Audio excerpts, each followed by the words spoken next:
Hi everyone, thanks for joining us today. Hey Courtney. Hello Heidi. I hope everyone's doing well and staying safe out there. I'm just gonna let Courtney take it away. We're in Brazil.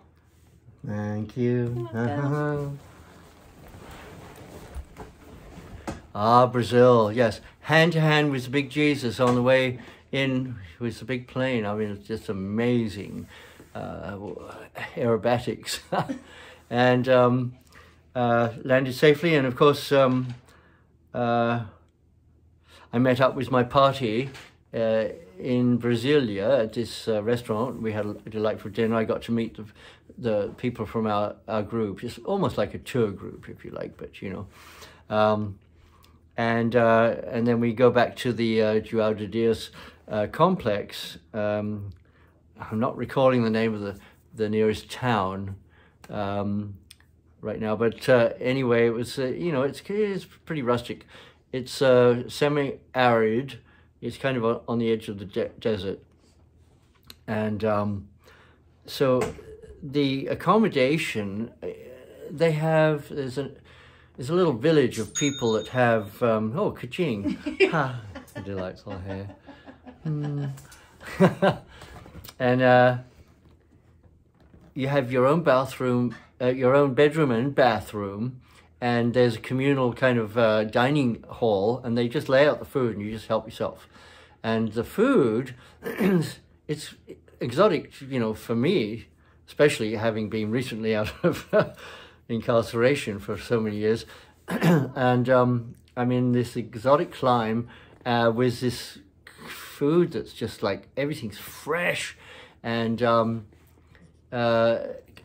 essentially exotic, a lot of quail eggs, and not really quite sushi, but something, you know, similar stuff. A lot of fresh fruits and veggies, and not a lot of dairy or anything like that. It's probably quite healthy actually. And you can just help yourself, take what you like, you know, eat as much as you want. And drinking was, I just drank water. You know, I'd been used to drinking water, and that's all I had for a long time. So water was just fine, and, you know, I didn't want to be drinking alcohol, even if they had it. And so now the João de Deus complex, this guy, he heals, he's a Portuguese, Brazilian guy, speaks Portuguese, of course, and he's channeling these entities that heal people. And, you know, some of them have been, you know, incarnate entities, and some of them have never been incarnated. But they're all disincarnate right now because they're not on this realm anymore. And he's channeling these healers, these masters, these whatevers. And there's all these people showing up from all over the world to come and get healed. And, you know, it's not like, heal me, Jesus. You know, it's just like, heal me, you know, aliens. Whatever. You know, it's like, heal me, right. So I'm going along with the program because, you know, I have no, you know, judgment on anything. You know, if it works, well, you know, it works.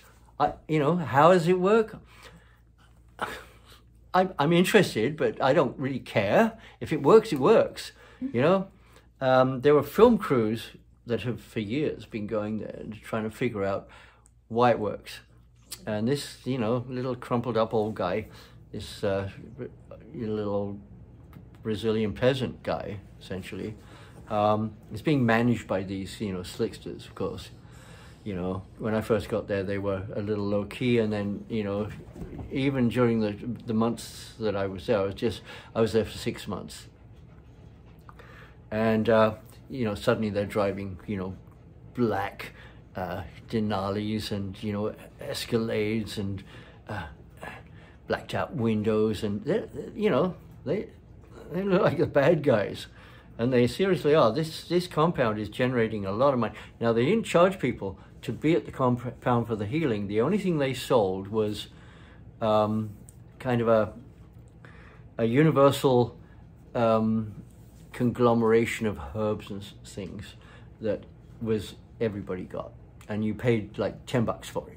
That's it, you know, or even 10 reals maybe. It was, you know, 5 reals to the dollar or something like that. Anyway, it was a nominal amount. Everybody paid for that, you know, and it was this universal medicine that had, you know, 20 or 30 ingredients. Anyway, I don't know if that had anything to do with anything, except that was your pay-in, you know. And then the housing, I was in this little place with my room and own bathroom and the food, and it was very pleasant. It was walking, it was, you know, like, you know, 300, 400 yards from the Rio de Janeiro actual place where the healing takes place. Well, the healing, people all move in, you know, 9 in the morning. They're all, and there's these rooms. You sit on benches, and you go into a kind of a meditation. You know, everybody's meditating and meditating on, I don't know, whatever, you know. What do you meditate on? I meditate on getting out of here and having somewhere comfortable to sit. You know, perfectly. So anyway, so this goes on for weeks. I'm in agony because I'm sitting on this hard bench. My back's hurting me after spending, you know, a few months on my mother's soft couch. And even though I'd been working out each day, you know, that wasn't really good for me. You know, I needed to have, you know, I needed to have comfort, not a hard wooden bench. You know, it's like being in church or something, you know, except this wasn't religious or anything like that, but it was esoteric, you know, in certain respects, because you didn't quite know where the healing is coming from. And but you know, this guy would put an appearance and he said, you know, well, there's an inner sanctum. I'll move on to that, but you know, for right now, there's a couple of big batteries of rooms where all these people are in meditation, and they're really all taking it seriously. There's nobody's clowning, there's nobody quiet, you know, there's nobody's just being disruptive or disrespectful or anything like that. They're all like really open to this healing, and I'm like, well, this works for most people. You know, I'd like to fix my back, you know.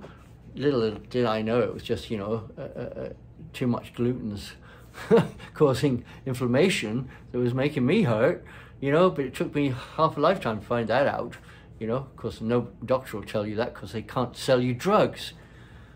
Yeah, enough of that, you know. We'll get back. That's another segment. That's a whole other segment with Western medicine. Anyway. And my back got worse. It got worse and worse, and I ended up actually in the infirmary, you know, lying on a bench, you know, during these healing moments, you know, and I was like, I was in agony, and then I got moved to the first room, and the first room is where, by now I've got a girlfriend, you know, she's an American girl, blonde. You know, she's like, one of the rules of being there is like you don't have intercourse, or you don't have, well, you can play around, but you can't have, you know, you can't have orgasms. You know, you can't. You can play. What? You can play around, but you can't have orgasms. Right. But doesn't playing around lead to orgasms? Yeah, but you have to stop before then. Ah, it's torture. Sounds like torture. Yeah. Right. But you know, you can Sounds get like it up. absolute You can get it up a torture. minute later. Or anyway, sorry, that was really bad. Yeah. So anyway, I had sex for 3 months without stopping. Yeah, and but I stayed true to the, you know. Wow. Anyway, I got moved to the first room, and the first room is where this channeler, this healer, or the medium for the healing, you know, he's actually there doing hands-on healings. And hands-on healing isn't just laying a hand on, saying, "Yeah, you're healed," you know, like Jesus, you know, like some kind of snake healer or something. You know, it's not like that. This guy is like, he actually had,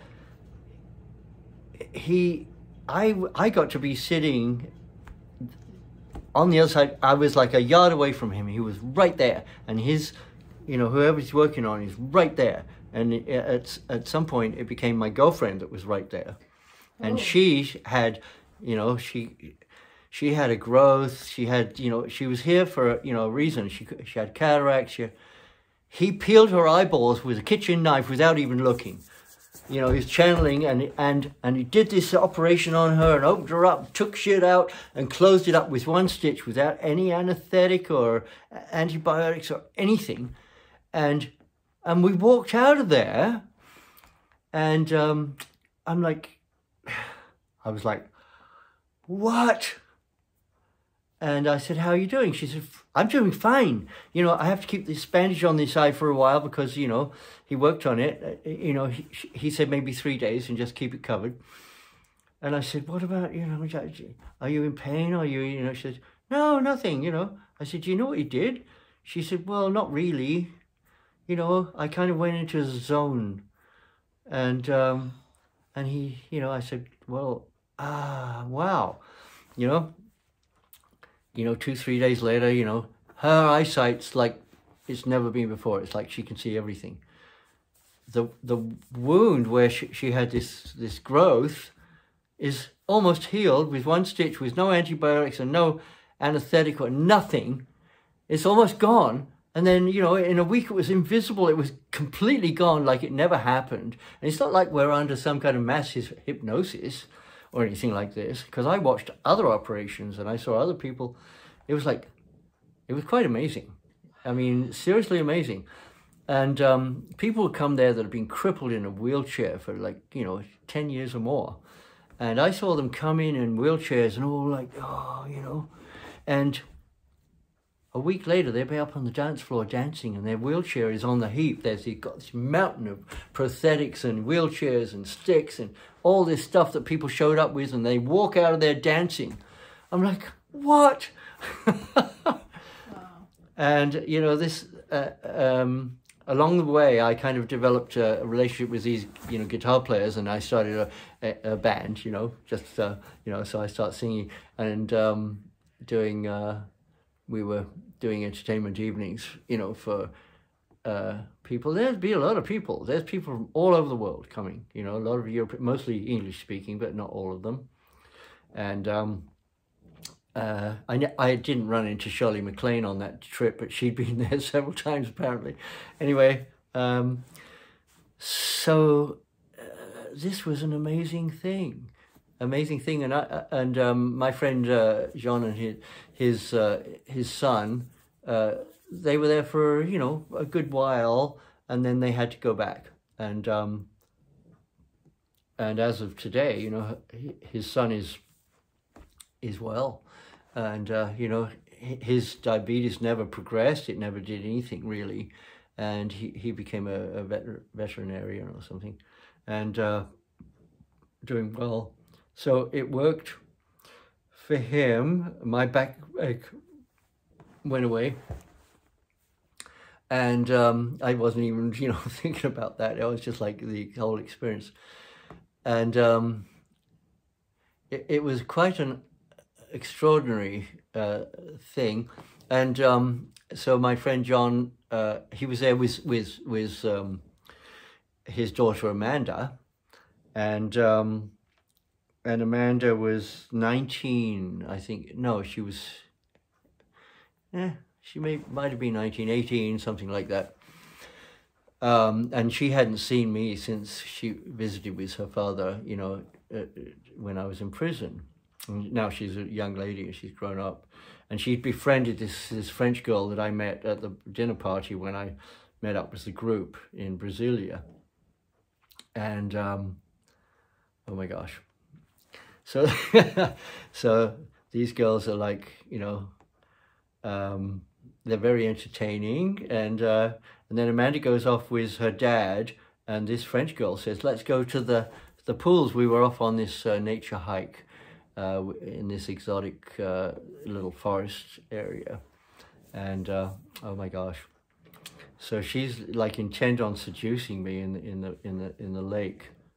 And I'm like, but you're only Amanda's age. She said, I'm a grown woman, you know, take it or leave it.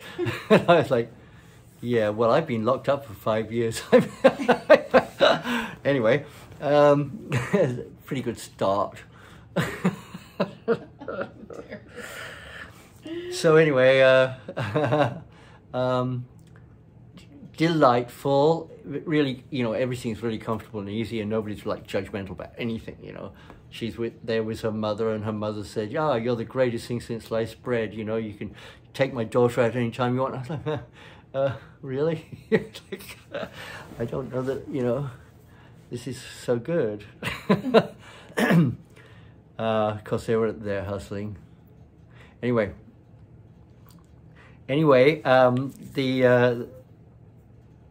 compound was built over this crystal mine, and you know, under the ground, deep under the ground, there was like all kinds of amazing crystals, great crystal caves, and nobody got to go down there, but the produce was actually sold in, you know, these outlets around the João de Dias complex, and you know, beautiful crystals. I mean, wow, amazing stuff. And while I was there, my pursuit was to find, I wanted to get a perfect crystal sphere, like a scryer's sphere, you know, something you'd tell your fortunes through, you know. And I did. I found one about this big. It was, you know, like 12 or 14 pounds of mostly clear quartz. You know, had beautiful fissures that had planes of almost like holograms moving in them. Oh, it's an absolutely gorgeous piece. I actually ended up keeping it, taking it back to England and selling it down at the little village by Stonehenge, and you know, and then a little further is King Arthur's thing. Where was that? Anyway, Sword in the Stone, all that stuff, and they had all kinds of crystal stores. And I went in. I actually, you know, I think I sold it for £600. I think I bought it for 70 reals. It's like nothing. $10. And wow. So the experience there, and of course, and I met this lovely lady that was, she had bought a compound there, and it was completely walled. Everything there, you know, all these compounds are walled and barred and spiked walls, you know, like a fortress. Every single dwelling is like a fortress, you know, against marauders, because, you know, people are dirt poor there. They're desperately poor, and they're, you know, ridiculously rich. They're one or the other, because there's a lot more rich than there are poor. And but every dwelling is like, you know, armored against, you know, marauders. She had this beautiful home that she completely renovated and furnished in all these exotic fabrics and colors, and it was like lush and sumptuous. And she invited me to, you know, live there. And so I left the it's like a pension where, you know, I was staying in the inner village, and moved to this place. And it's still only, you know, 15 minutes walk to the compound. And she's off to do another movie. She's doing like commercials and movies for, you know, causes. Her latest cause was to bring water to tribes in the Amazon that didn't have fresh water, and you know, all these, you know, things that were being taken away from them in their, you know, rights and stuff by the big conglomerates. And so, you know, good lady, and she wanted to just sell her place to me because she had to go back to, she had a place in London and a place where she came from in Australia, and she had family issues. She had to go back to Australia, and she wanted to sell the home to me, fully furnished, beautifully, you know, absolute, like we actually planted the acreage with all these exotic Brazilian plants that have grown up into this most exotic forest now. It's absolutely phenomenal. And I helped to put that project together, and she wanted to sell the place on. Well, I thought, well, I can do this, you know, it's only $18,000 for the whole thing, lock, stock and barrel. Wow, you know? And I was like, yeah. So I said to my friend John, I said, yeah, it's only 18,000. He said, well, you know, I'm so, you know. I said, John, it's 18,000. It's like peanuts. He said, well, I'm well, you know, diversified with my portfolio. I said, if I hear that expression one more time, I'm going to smack you. Like, you know, shut up. This is like a gimme. You know, you'll have a place for Justin to come, you know, for his healing, and for you and Amanda to come. And anyway, it didn't happen. I'm still living there. And then he said, well, I'm going to leave, but Amanda wants to stay. And she's met this, you know, young man, and I was like, yeah, I met him too, you know. He said, what do you think? And I said, well, I think he's safe, but I don't think he's, you know, the one or anything like that. And so John said, well, I'll leave her in your care. And I'm like, okay. Well, I'll certainly look after her, make sure that you know, she doesn't get into any trouble. And which I did, and he takes off, and then Amanda's there, and she comes up, and she's like, alone at last. I was like, she said, I said, Amanda, you're my friend's daughter, you know, and she said, you went with the French girl who was my girlfriend. And I was like, and she's still next door. And I said, well, all the more reason that we should keep our distance. I said, you know, you're a wonderful, attractive and beautiful young lady, but, you know, you're the child that, you know, of my friend that, you know, and now that you've grown up, and you know, she said, anyway, it was like, it was so sweet and cute, but, you know, I was really strong about it all. And I did watch out for her, and it's just such a delightful girl. Oh my gosh. And, but eventually I saw, you know, her relationship with this guy, you know, was not going anywhere. And I pointed out a few things to her. And I said, you're better off actually going back to the United States and, you know, actually meeting, you know, somebody that's worthy of you. And which eventually she did. And I decided that I was going to go to Rio de Janeiro.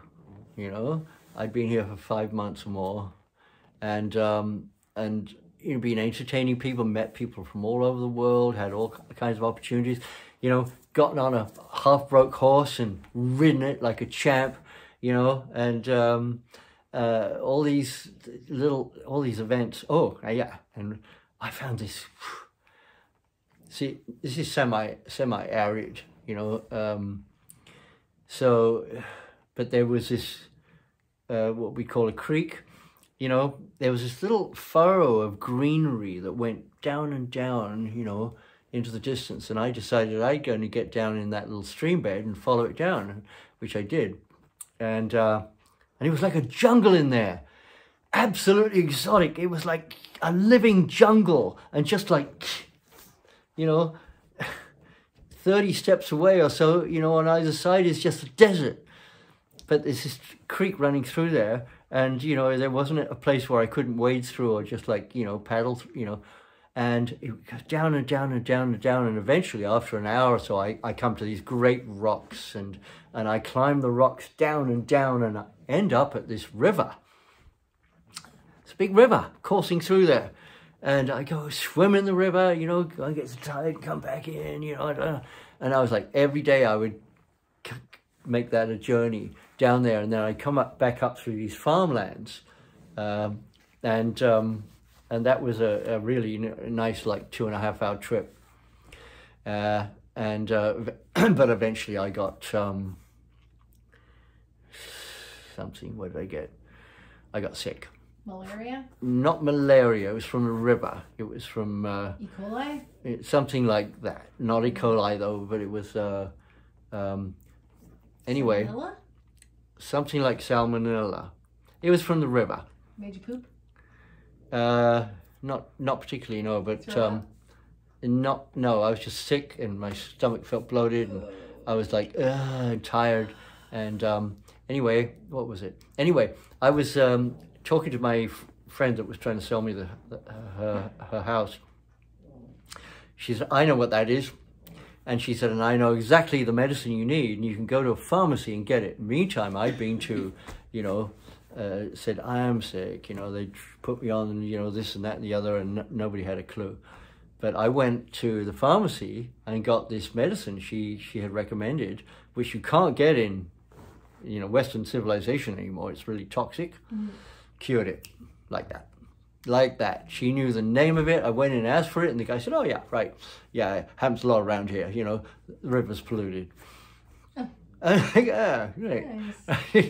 So anyway, got over that. It was very dehydrating, and it's like West Isles or something like that, or like. I wish I could remember the name. Yes, more like that. Yeah. And anyway, I decided I'm going to. So Amanda went back. The girlfriend's gone back to the United States, and I'm going to go to Rio de Janeiro. But in order to do that, I didn't want to fly, which meant a trip to Brasilia and then a flight to Rio. I wanted to have a car, so I went to the nearest town and I rented a car, and I went to Vitoria, which was on the east coast. And I followed the coast all the way down to Rio de Janeiro in this car, and stayed in Vitoria for a few days, but it was too far north towards the. It wasn't warm enough yet, and when I got to Rio, it wasn't warm enough yet either. But I came to this. There was one place, hotel that was actually on the sands, and all the rest, hundreds of them, are all on the other side of the freeway on the ocean front, but there's a freeway, 8-lane freeway between them and the sands. Now, what kind of living is that? You can see it, but you can't get there. But you could, but you'd have to find these underground places, and I was actually on the sands in this hotel, and it was early in the season. I got the prime room right over the restaurant on the ocean front for a song.